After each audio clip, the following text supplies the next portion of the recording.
Welcome back to PJ Chen Design. This is PJ. Today, let's talk about how to transform the foam into this wire construction. And then you can make it into a bangle or a ring applied with the same technique with the Rhino 3D software. Are you ready? Let's get started.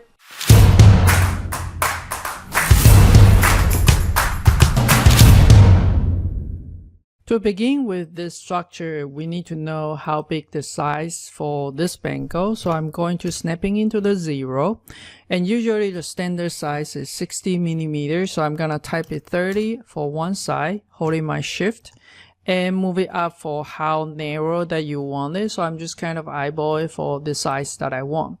I also want to cut it out the bottom right there. And so then it can be a bangle and it will fit it in to the hand. So this is a straight line here. I'm just gonna trim it off an opening there. So this is the curve we're going to use. To do the design, we need to lay this curve flat. So let's go ahead to see how long is it by using the command length.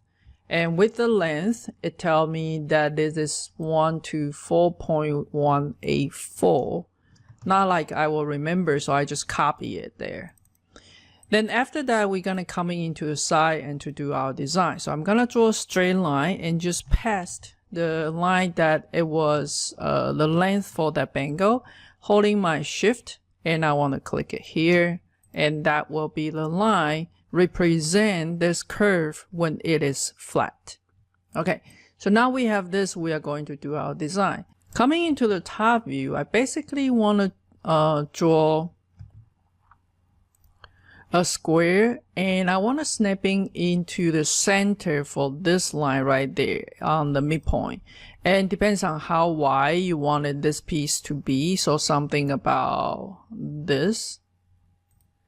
And then to complete the arc in the end, we have a different type of arc. The second one is started and point on the arc. So I want to start and end the point.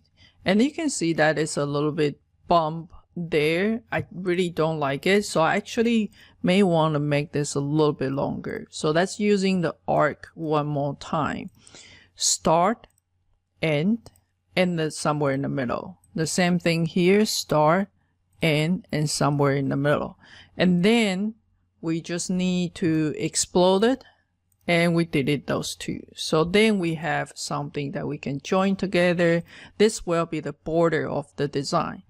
If you don't like this pinch over there, there are a few things that you can do. I usually like to rebuild it. And then you can rebuild it as many points as you want to. Let's try 24 or maybe 36 to get something close. Right. Notice that there's a bump there, and if you don't like it, what you can do is you can pick up everybody right there on the gumball scale, 1D scale, click on it, just type it 0, and you can align everything there. So we're gonna do the same thing on the bottom, just type it 0 here, hit enter, then we'll get something like this. Okay, so now we need to create a line in between so we can pipe it to make sure everything is distributed evenly. There are two ways to do it. First, you can divide it, the line into the section that you want. So let's say I want to have 40 of them, and you're going to see 40 dots there. Then what we wanted to do is to create a straight line. And then this straight line is actually the same with the width, and with this one, we can linear array, and for 40 of them, and I want to go from the first dot to the second dot. So then I will evenly have 40 of them. So that's one way to do it. The other way to do it is I'm going to draw a line, and let me draw the line like this. And I'm going to draw another line going to the other end. In between those ends, I'm going to use the Twing Curve command, and I wanted to have 40 of them. So then that will evenly outdistance for 40 of them.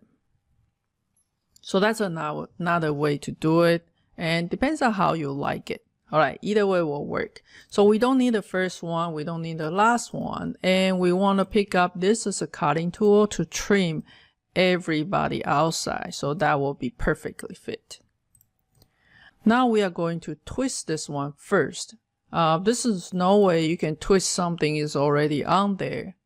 Take it back, there's a way, but it is easier way when you work on your design when it's flat.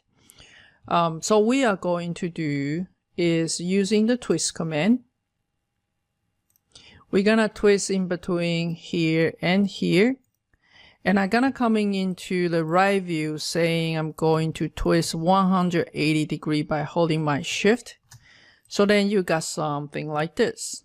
You can pipe it first and flow to this curve, but your pipe, it's going to change the thickness. Let me show you what I mean here. I'm going to pipe it this one, diameter for 1.2 for example, and I will get something like this, right? We don't need the one in the middle.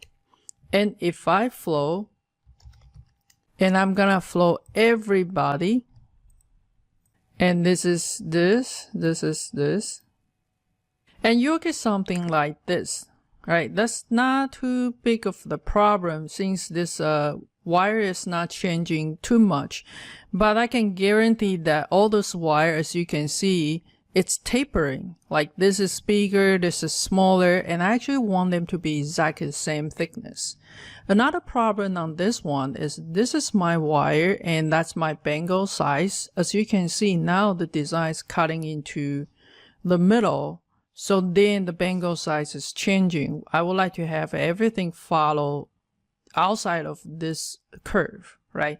So this is the problem that we're facing, but let's see how we can fix it.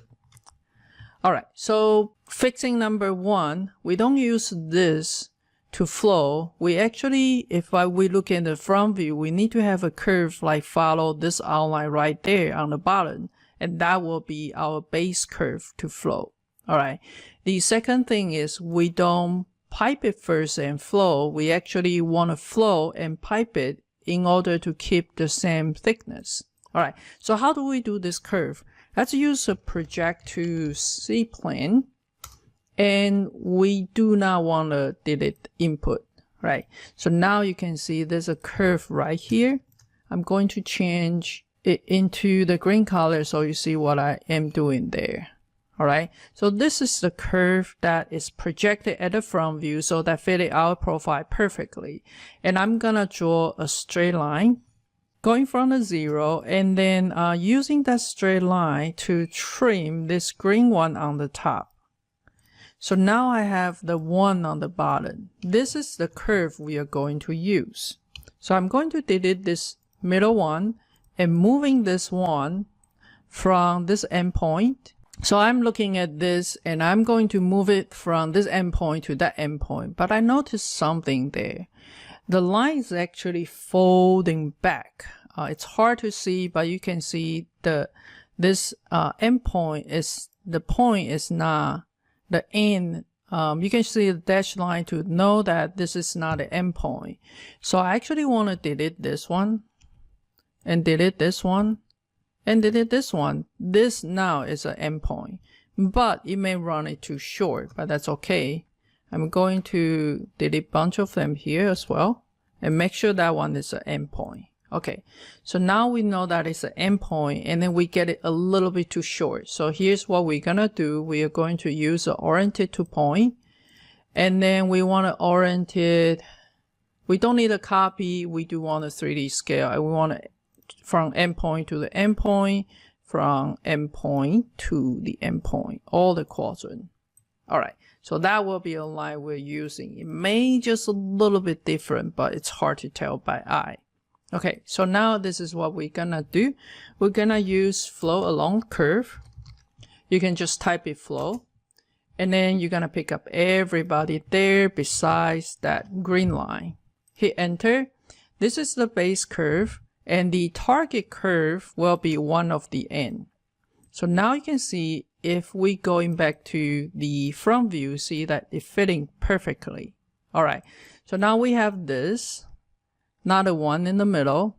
I'm going to pipe it. Let's go ahead to pipe it with the same diameter, maybe a little bit bigger, 1.5. So then this is how we get this structure and fitting into this bangle size perfectly. I hope you enjoyed this video. If you'd like to learn more trick and tips from me, I have a jewelry CAD masterclass that will show you all the tiny detail and help you learn fast to do the jewelry CAD design. And myself will answer all your burning questions weekly in our private group coaching program that is including in the course. Check out the course in the description below. Hope to see you there, and thank you for watching. See you next.